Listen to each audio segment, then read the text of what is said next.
Now we would move on to the other session, which is based on the poetic traditions of Punjab. May I invite Janab Ranjan Ali, Ustad Ranjan Ali, who's come from Amritsar, and his team to come on stage. For the discussion, we have a very eminent speaker, very articulate, Shri Vikramjit Singh Ruprai, who is an educator, but if I may say an educator with a difference because he uses history to even teach maths. So now that becomes his forte as reaching out to the younger students. He runs a heritage group. He's very proud of his tangible and intangible heritage and ensures that the younger generation also reaches out and knows both the tangible, जो दिख रहा है वो तो दिख रहा है कि monument हमने cross करा है, but what is that monument? That is important. But हम जो सुन रहे हैं like Qawwali, which is intangible, that is also very important. So Vikram today would take you on a journey to the poetic traditions of Punjab, reaching out to different poets, and Ustad Ranjan Ali would very ably demonstrate how the poetry in Qawwali is translated to actual singing. Janab Ranjan Ali, if I may say, is one of those Qawwals who is trained through generations, the oral traditions that we have. He is a very well-known name in Punjab. In fact, today he is traveling on a tour to Armenia and Georgia. He's been very kind to come here and demonstrate and share with you all the way Qawwali is sung in Punjab. May I welcome Shri Vikramjit Singh Ruprai to take on this session and lead us to the poetic traditions of Punjab. Pranam, Namaskar, Sat Shri Akal. Can we do one thing, if it's okay, maybe I can share some snippets in English, because there are a few things that I want to share which I can only justify in Hindi or Punjabi. And this is actually very important to understand the dialect. Yesterday I met Ranjan ji for a few minutes, and this is one thing that we were discussing. हम लोग language को समझते नहीं हैं. हम लोगों को लगता है जो हम बोल रहे हैं, जो लैंग्वेज हम इस्तेमाल कर रहे हैं, the language that we speak is fine, this is our language. But then so many other languages influence what we speak. How does that tradition gets developed? And then if you leave the native language, there are certain words, there are certain phrases which you can never translate. For example, we have a very important word in Urdu which is sajda. Arabi se aaya hai, Farsi se aaya hai. Sajda ek word hai. It's a complete process. How do you define that entire process in English with a single word? I don't think we have a single word for that. Similarly, when you say Shashtang ya Dandvat Pranam, yes, we've got a single word which is apparently also a word for, if someone feels unconscious and falls down with his face towards our prostrate, that's the same word that we're using for Dandvat Pranam or Shashtang Pranam also. But that doesn't justify the true essence of the entire process, the entire culture that revolves behind. Well, another example I have is, can anybody help me with this thing? What is the Hindi word for talaq? Talaq Arabic का word है, अंग्रेजी में divorce है, हिंदी में closest we have come to is विवाह विच्छेद. विवाह विच्छेद, हाँ, तो हमने दो शब्दों को जोड़कर अपना एक शब्द जरूर बना लिया है. It is just to, ठीक है, क्योंकि हमें समझाना है कुछ, तो हमने बना लिया. Because talaq was not possible. Exactly, talaq was not happening here. Conceptually, it is impossible to think of a separation before that. Husband and wife can separate. Exactly. And that's what my question is. कि क्या पुराने जमाने में लड़ाइयाँ नहीं होती थी? हो सकता है सास बहू के झगड़े भी होते हो, फिर भी तलाक नहीं. तो एक पूरी सोसाइटी फंक्शन करती थी उसके पीछे. एक वर्ड को हमने इजीली दूसरी लैंग्वेज से अडॉप्ट कर लिया, हमने ये चीज हम भूल गए कि हमारे पास इसका कोई वर्ड ही नहीं है, मतलब हम पूरे कॉन्सेप्ट को ही पीछे छोड़ते हुए चले गए. तो आज मैं कोशिश करूंगा कि जितनी ज्यादा चीजें पंजाबी जुबान के बारे में आपके साथ शेयर कर सकूं वो करूंगा. पंजाबी जो वर्ड है, ये जो अल्फाज है पंजाबी, ये भी अपने आप में फारसी का है। दो फारसी के अल्फाज है, पंज और आब, जिनको मिलाकर ये बना है। पंज इज 5, आब is water. So Punjab means 5 water, 5 reverse. ये 5 रिवर्स जो है, ये सिंध से लेके सतलुज तक, ये खाली 5 दरिया नहीं है। ये खाली ऐसा नहीं है कि सबसे पुरानी सभ्यता से लेके 2 मुल्कों के किस्से तक एक कहानी चली आ रही है। पंजाबी और पंजाबियत अपने आप में बहुत कुछ समेटे हुए हैं, बहुत कुछ समेटे हुए हैं। सबसे पुरानी सभ्यता, सबसे पुराने religions, not the religion but religions, कैसे हमारी सोसाइटी फंक्शन कर रही है, आज हम जो भी कर रहे हैं, जैसे भी कर रहे हैं, वो सब इसी जगह से निकल रहा है। गुरदास मान जी ने एक बहुत प्यारा शेर कहा था, जो मुझे काफी पसंद है पंजाबी के बारे में या पंजाब के बारे में। उन्होंने कहा था कि पंज पीर ते पंज प्यारे, पंज दरिया पंजाबी, पंज तत्वां दा पुतला बनया, पंज दरबार शराबी, पंजे पांडव पंज परमेश्वर, पंज नमाज खुदा दी, पंजे तख्त पंजे कके सिख पंथ दी चाबी, पंजा साहब गुरु की नगरी, पंजे नाल नवाजी, पंज चीजां तो बने पंजीरी, पंज तो बने पंजाबी।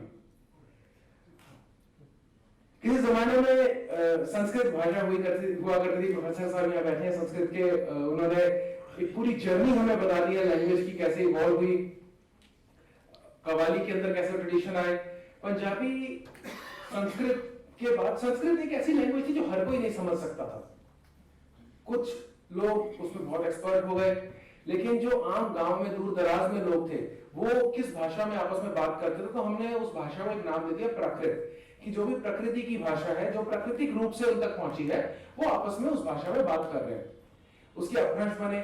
ऐसे एक अपभ्रंश था शरासनी, जिससे आगे चल के गुजराती निकलती है, पंजाबी निकलती है, और जो उत्तर भारत की जितनी भी भाषाएं हैं वहां से निकलती हैं। ये भाषाएं जैसे जैसे डेवलप होती गई, 7वीं शताब्दी 7th सेंचुरी तक आते आते ये एक प्रॉपर शेप ले चुकी थी।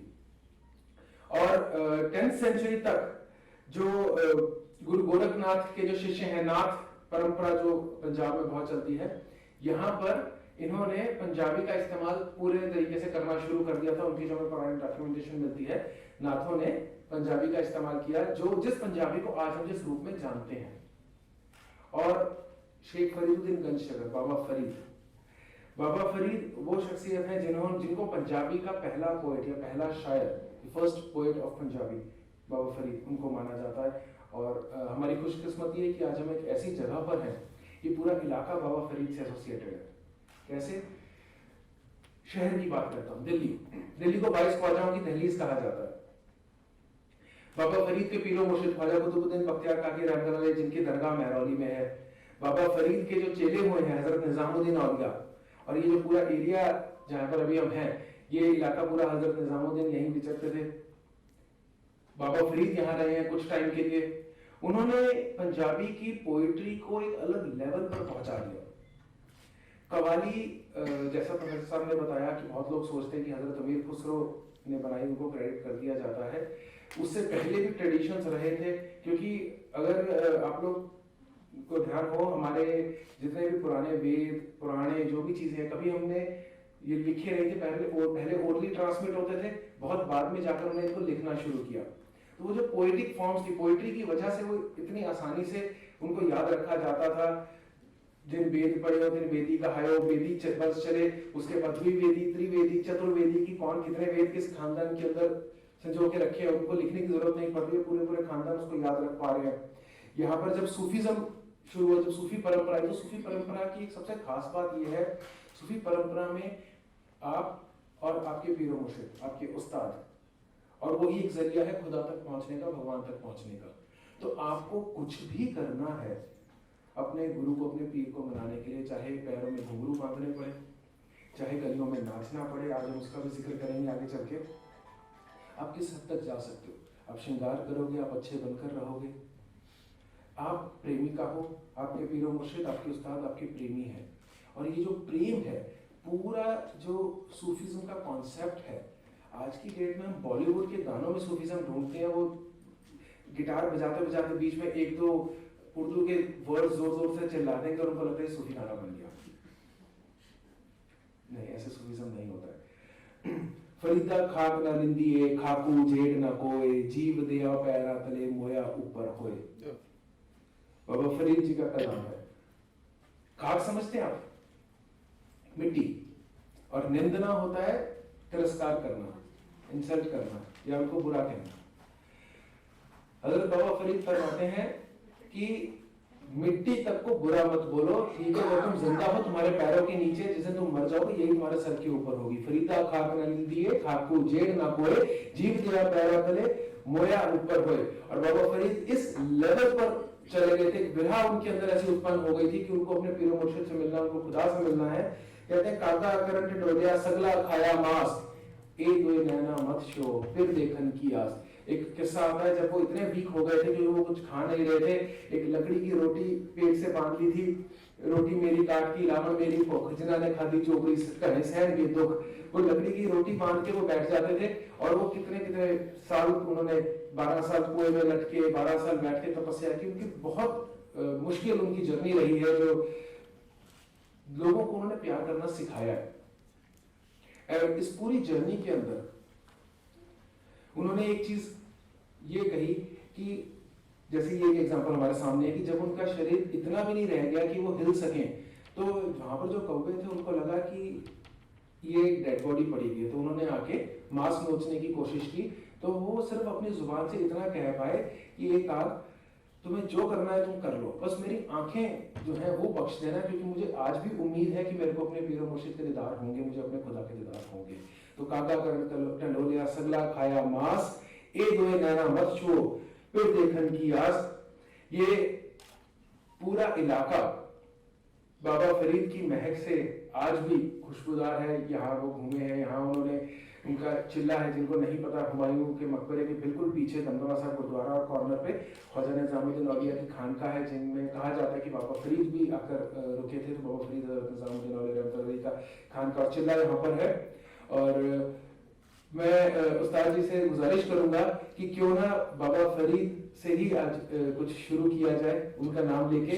हमारे पंजाबी के पहले शायर हैं, कवाली ट्रेडिशन और सूफीज्म में कैसे प्रेम की या प्यार की बात होती है बेहतर समझा पाएंगे।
है सूफीज्म का, उसमें बाबा फरीद का नाम जरूर आता है. One of the pillars of the 5 pillars that we have Chishti or in the Chishti order of Sufism, which starts with Khwaja Muinuddin Chishti Rahmatullah, Khwaja Qutbuddin Bakhtiyar Kaki, then Baba Farid, Hazrat Nizamuddin Auliya, Hazrat Nasiruddin Chirag Delvi. बाबा फरीद की बानी गुरु ग्रंथ साहिब में भी है, सिखों के लिए भी बहुत इम्पोर्टेंट है. और जब भी कोई इस तरह की कवाली इस तरह की प्रस्तुति आप सबके सामने आती है तो उसमें कुछ एक ऐसे अल्फाज होते हैं जो एक अल्फाज अपने आप में पूरी कहानी छुपाई बैठा है. जैसे बाबा फरीद को हम शेख फरीदुद्दीन गंज शकर भी कहते हैं. अभी गंज शकर क्यों कहते हैं, वो शकर की क्या कहानी थी, एक उसके पीछे का पूरा है. पाकपटन जिक्र आया, पाकपटन के वो रहने वाले थे. तो जो सूफीज्म है उसके अंदर जैसे हम बात कर रहे थे प्रेम की, मोहब्बत की, सूफीज्म प्यार नहीं सिखाता, सूफीज्म प्यार की इंतहा सिखाता है. एक लाइन में पढ़ी कि मुकद्दर भी तेरे दर तो मिलता है, मुकद्दर भी मिला है तो तेरे दर से, मुझे जो भी मिल रहा है वो तेरे दर से मिला है. मेरे मास्टर के आगे, मेरे टीचर के आगे, मेरे गुरु के आगे और कुछ भी नहीं एग्जिस्ट करता. और जब हम पंजाबी की बात करते हैं तो पंजाबी लोग समझते हैं कि ठीक है, there is a state called Punjab, the language of that state is Punjabi. It's not that easy to define. You need to understand all those different languages which are independent, or they were independent at one point of time. They had their own culture, they have their own grammar even today, and then they were reduced to dialects, and now they form Punjabi. If you go to the area of Amritsar, Lahore, the dialect that they speak over there is Majhi. Similarly, we have Doaba region, Jalandhar का जो इलाका आ जाता है. We have Malwa region, जो पाकिस्तान के अंदर सबसे ज़्यादा सराइकी बोली जाती है.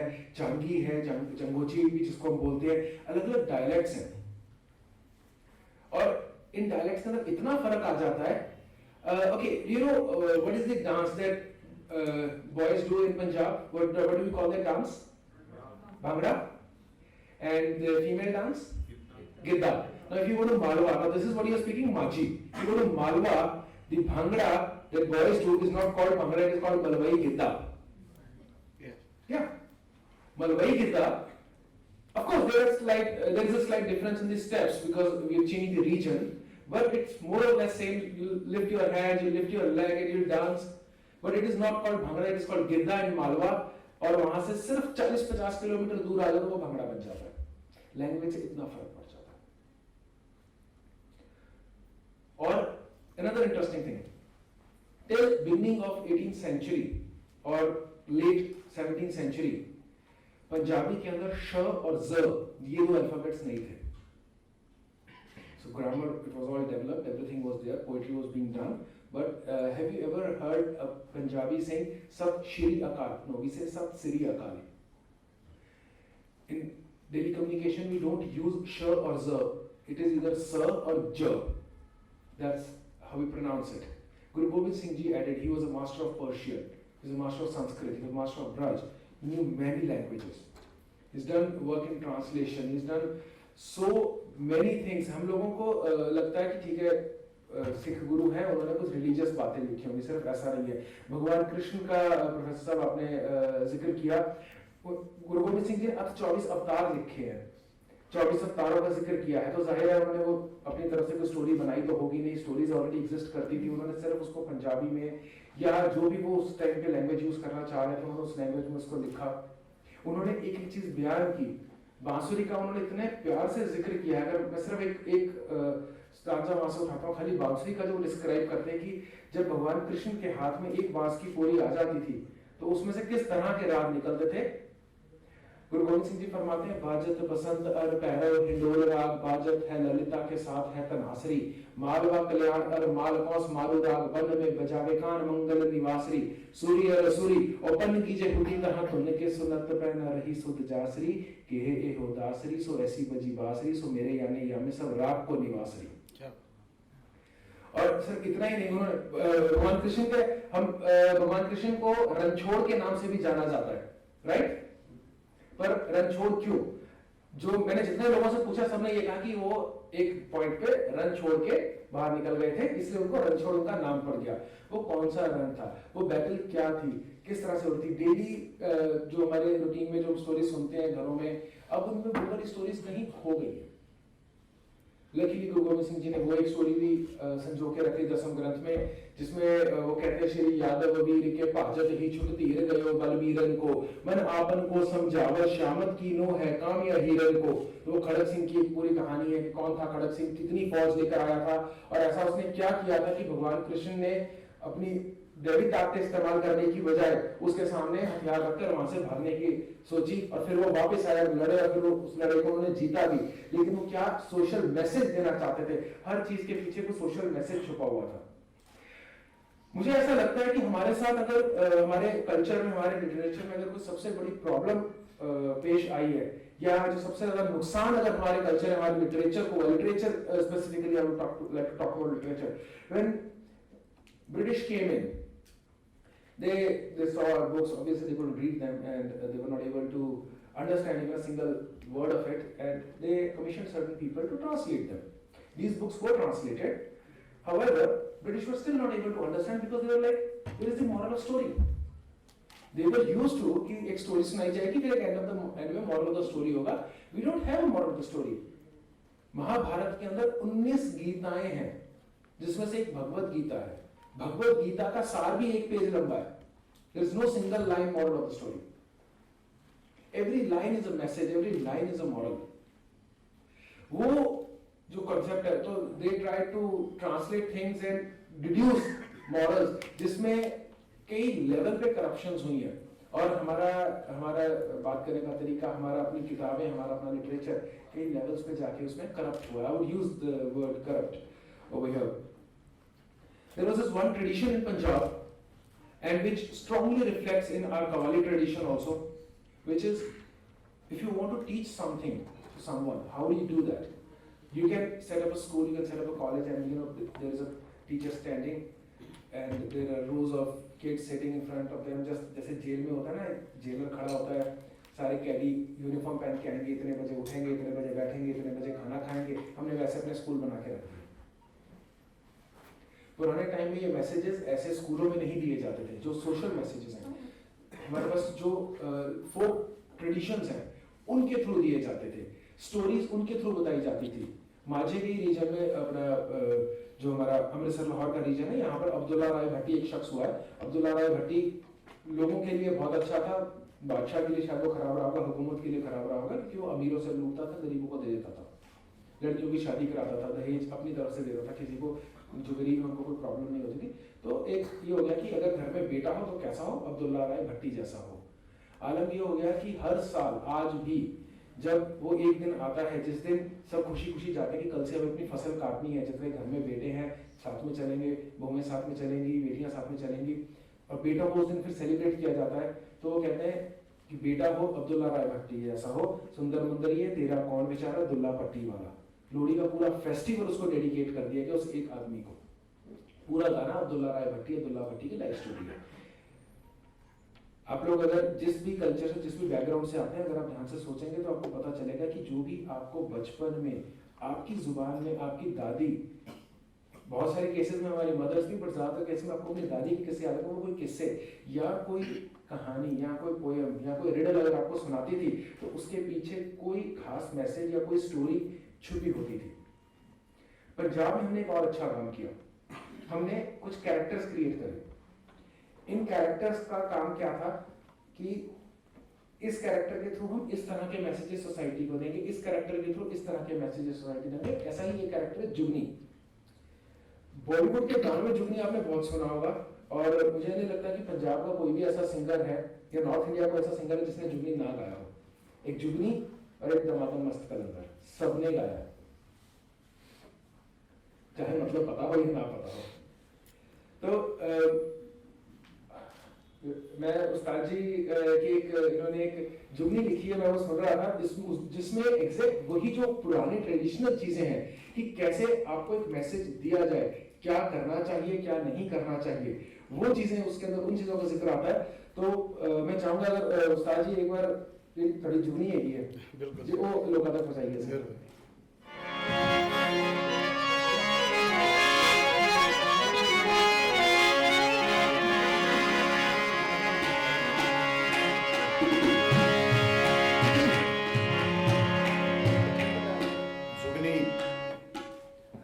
हजरत शेख सरकार बाबा बुल्ले शाह, उसके टाइम की है। जुगनी जो हमारे पीरो मुर्शिद बताते हैं, जुगनी ज़िंदगी को जुगनी कहती है। अपने मुर्शिद को जब आदमी अपने आप को अर्पण करता है मन धन और तन, तो उन्होंने एक वर्ड रखा जुगनी। जैसे बाबा अनायत शाह, और उन्होंने कहा अपने मुर्शिद का नाम लेके आए, मेरे मुर्शिद मैं तेरी जुगनी। और किसी भी वक्त वो ऐसा वर्ड है जुगनी।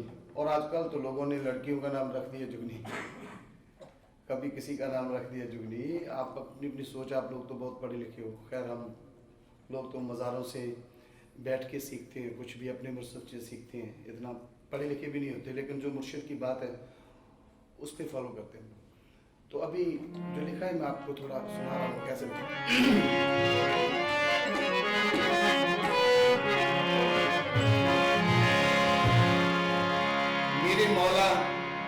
मेरे मौला मेरे ते करम कर दे, मेरे मौला मेरे ते करम कर दे मुर्शिद दी गली दा कख मैनू। मेरे मौला मेरे ते करम कर दे मुर्शिद दी गली दा कख मैनू। जिथे बैठे हाँ मुर्शिद दी दीद होवे, अपने कदमां दे विच रख मैनू। सब तो बुरा हाँ भावें मैं लोको, मुर्शिद लब्भा है जग तो वख मैनू। तो हुजूर फरमा रहे हैं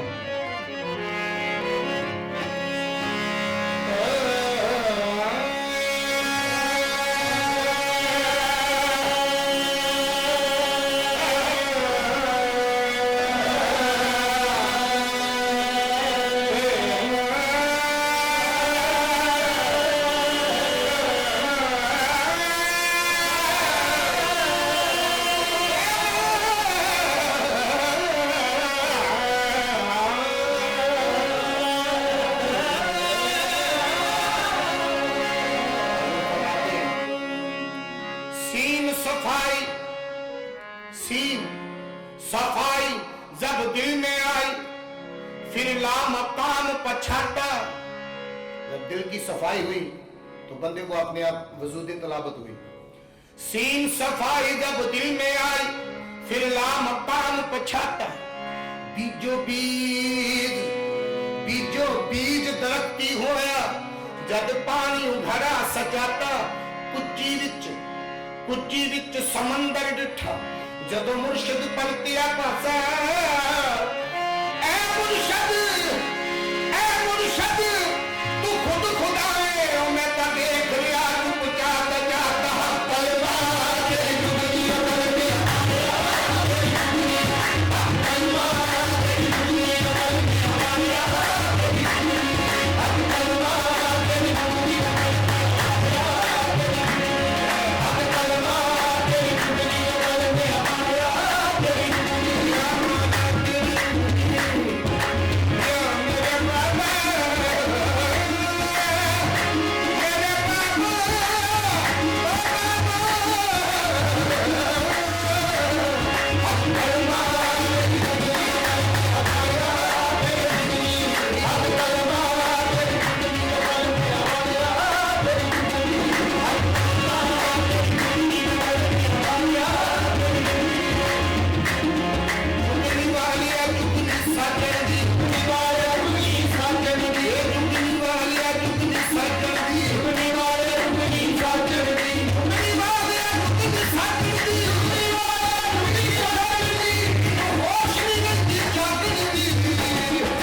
आशिक नाम धरोंदा ना, किसी का नाम आशिकी ना होता, अगर इश्क ना होता। ये इश्क ना बंदा जाते अंदर, कोई आशिक नाम धरोंदा ना, ना किसी तो खूबी फिर मशहूरा दी, कोई प्यार किसी ना रखोंदा ना, हक कलमा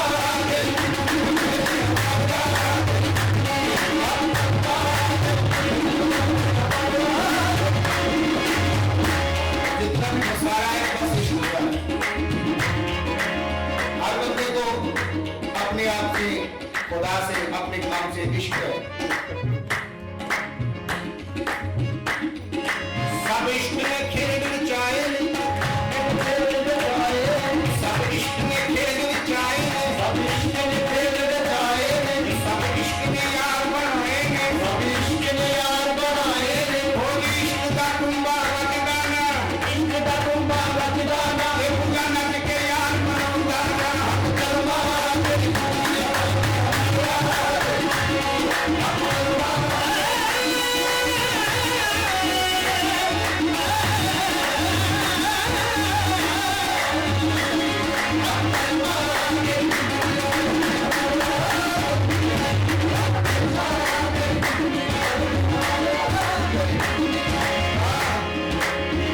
जब तक तू इश्क में बर्बाद नहीं हो सकता, या मौला जब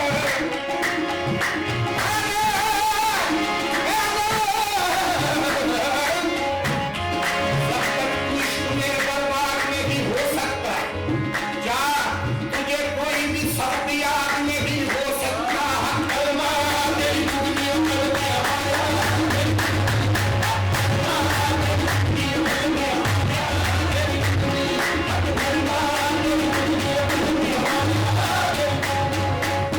ऐन इश्क ने जुल्म के हक किए, इश्क ने ऐसे ऐसे जुल्म किए, क्या कर दिए।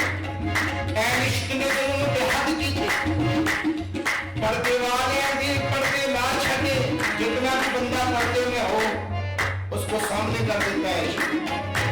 ऐन इश्क ने जुल्म के हद किए, पर्दे वाले भी पर्दे ना छटे, मिट्टी विच मला के खाक में मिला के, मिट्टी विच मला के चौधरा बड़े चौधरी थे तख्त हजारे का रंजन, मिट्टी विच मला के चौधरा चंगे भगे दे कन पड़वा छाते, घर कंजरा दे शाह सजदा दे, इस इश्क ने नाच चा छटे, वक्ता इश्क का बुद्धा दीवाने आ जब थड़के कुंडी दे का खिलदा छटे।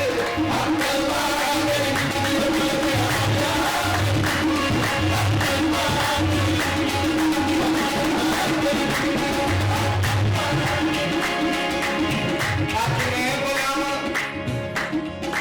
आज मैं बुलावा ते तू बोलदा नहीं, आज मैं बुलावा ते तू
जे इश्क दा तूंबा वजदा ना ते बुल्ला नच के यार मनाउंदा। ये भी बहुत प्यारा किस्सा है। ऐसा क्या हुआ था कि बाबा बुल्ले शाह को नाचना पड़ा। बाबा बुल्ले शाह नाम से ही पता चलता है कुछ शाहों के खानदान से होंगे, तो लेकिन उन्होंने गुरु बना लिया एक नाचने वाले को, पंजाबी जैसे कहते हैं कंजर, कंजरा को गुरु बना लिया। अब लोकल कम्युनिटी में बहुत ज्यादा रिस्पेक्ट से नहीं देखा जाता था उस टाइम पे। बैठे हुए थे, गुरु पास से गुजरे तो उनको लगा कि अगर अभी सलाम पेश की तो यार दोस्त कहेंगे तू कंजरों को सलाम कर रहा है, तो उन्होंने सिर नहीं झुकाया, मुंह दूसरी तरफ कर दिया। गुरु अपना चले गए जिधर जा रहे थे। शाम को जाके डेरे पे मिल लेंगे। शाम को गए, दरवाजा खटखटाया कि गुरु जी को बोला, दरवाजा खटखटाया अंदर आने के लिए, तो अंदर से आवाज आई कौन है, तो उन्होंने कहा बुल्ले शाह। गुरु जी ने अंदर से आवाज लगाई जिधरों आया है उधर ही जा, वापस चला जा। ध्यान नहीं दिया, चलो सीढ़ियाँ घूमे, सीढ़ियाँ उतरे, चलने लगे, कुत्ते भौंकने लग गए इनके ऊपर। तब इनका माथा ठनका। इन्होंने सोचा कि मैं इतने समय से यहाँ आ रहा हूँ, आज तक इन कुत्तों ने मुझे कुछ नहीं कहा, आज मेरे गुरु ने मुझे इस दरवाजे से वापस भेजा है, तो कुत्ते भी बागी हो गए हैं, तो मेरे से वफादार तो कुत्ते निकले ना। तो उन्होंने फिर घुंघरू खरीदे, पैरों में बांधे, नाचना शुरू किया।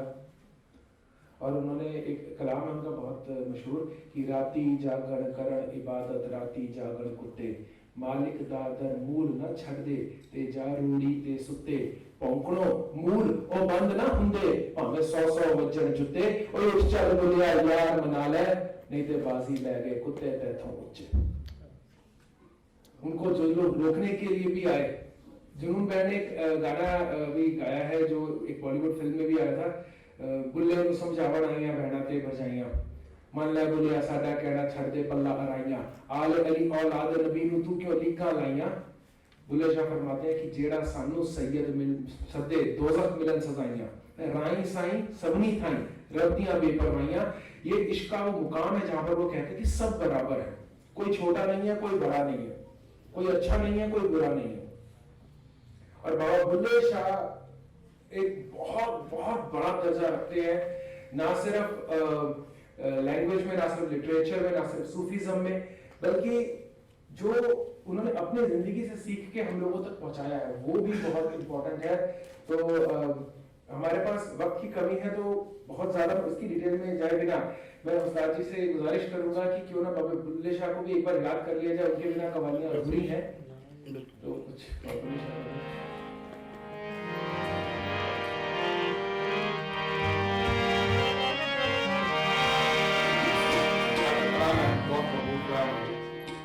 नहीं मैं जाना जो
कवाली की ताकत है। इन्होंने जो ये कवाली शुरू हुई बुल्ले शाह की लिखी हुई, ये कवाली शुरू हुई थी एक सिंपल हीर रांझे के डायलॉग से, और ये जाके उन्होंने खत्म की कमली वाले पे। उन्होंने उसको प्रॉफिट के साथ जोड़ दिया, अपने पीर मुर्शिद के साथ जोड़ा, खुदा के साथ जोड़ा। तो बाकी के जितने भी सब्जेक्ट्स किसी कवाली में आपको मिलेंगे वो सिर्फ जरिया है। अल्टीमेटली बात सूफीज़्म के अंदर वही इश्क की जाती है। दोस्तों, ये सेशन खत्म करने से पहले एक आखिरी चीज़ मैं आप लोगों के साथ शेयर करना चाहता हूँ। पंजाबी ज़ुबान जो है, पंजाबी ज़ुबान का हश्र क्या हुआ, कहाँ से शुरू हुई और कहाँ गई, इसको गुरदास मान जी ने बहुत ही अच्छे तरीके से अपने एक गीत में संजोया है। मैं वो गीत आप लोगों के सामने मैं अच्छा गा नहीं सकता तो मैं पढ़ दूंगा, लेकिन उसमें जो मैसेज है वो आप तक पहुँच जाएगा। तो रकान एक वर्ड इसमें इस्तेमाल हुआ है, रकान कहते हैं लड़की को। तो उन्होंने संज्ञा दी है जुबान को, लैंग्वेज को, एक लड़की की, कि पंजाबी जो जुबान है वो एक लड़की है। तो वो कैसे पैदा होती है और उसका क्या हश्र होता है। कहते हैं पंजाबी ये जुबाने नी रकाने मेरे देश दिए, फिक्की पैदी चेहरे दिनों हार, मीटियां खिलाड़ी फिरे बुल्ले दिए काफिए, कीने तेरा ला लिया श्रृंगार। तू गोरख दी गुरती लैके नाथा टिल्ले जाई, तू बाबे दी बाणी बन के गुरुआं दे घर आई, संगतां ने लाड ते प्यार दिता ऐसा तेनू, दिनां विच होई मुटियार नी। सूफी संत फकीरां तेनू दित्ती घुंड चुकाई, हर पंजाबी दी मां बन के घर घर कदर पवाई, ढोले माईए टप्पे तेरे रूप दा श्रृंगार बने, काफिया सवैये तेरा प्यार नी। वारिस बुल्ले शाह हुसैन जे हाशिम कादर यारा, घर घर विच तेनू अदब बख्शिया शायरा ते फनकारा। सन 47 विच होया अधरंग तेनू, अधरंग इस पैरालिसिस, सन 47 विच होया अधरंग तेनू, फेर ना तू होई बब्बा पार नी। पंजाबी ये जुबाने नी रकाने मेरे देश दी, बेअदबा बेकदरा ने कद कदर किसे दी पाई, अपनी मां नू नंगिया करके लग पे खान कमाई, पुत्तां नू पढ़ा के अंग्रेजी कह दे असीं, तेरी चिखा करी बैठे हथियार नी। ओ यमला जग मस्ताना, ओ प्रकाश सुरेंद्र गौरा, कदर बिना कोई कब तक जीवे, तू बस पैगी चोरा, मार भी नी मारा तेरा, मर जाना एक दिन, नूरपुरी शिव वाली मारनी। पंजाबी ये जुबाने नी रकाने मेरे देश दिए, फिक्की पैगी चेहरे दी नुहार। Thank you.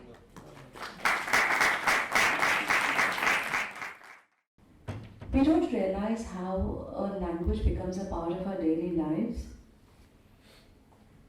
and yet we never find an insight into it. We never try and see how it has evolved over the years. Today, while we are studying these poetic traditions in Qawwali, we are unwittingly moving into a zone where we are talking about different languages. Dr. Balram Shukla had touched upon Persian and Hindi and now Punjabi.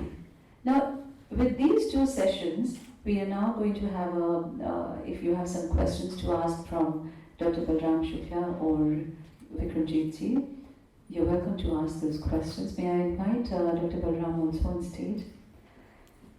And I must say that what Dr. Shukla had said, that there is an deep academic involvement of the Qawwals themselves, which for years we have negated and we've called it a folk music, merely a folk music.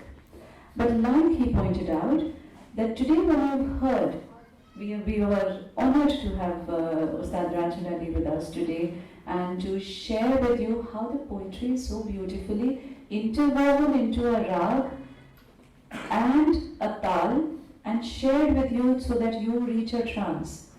That is the incredible power of this musical genius, that I would say.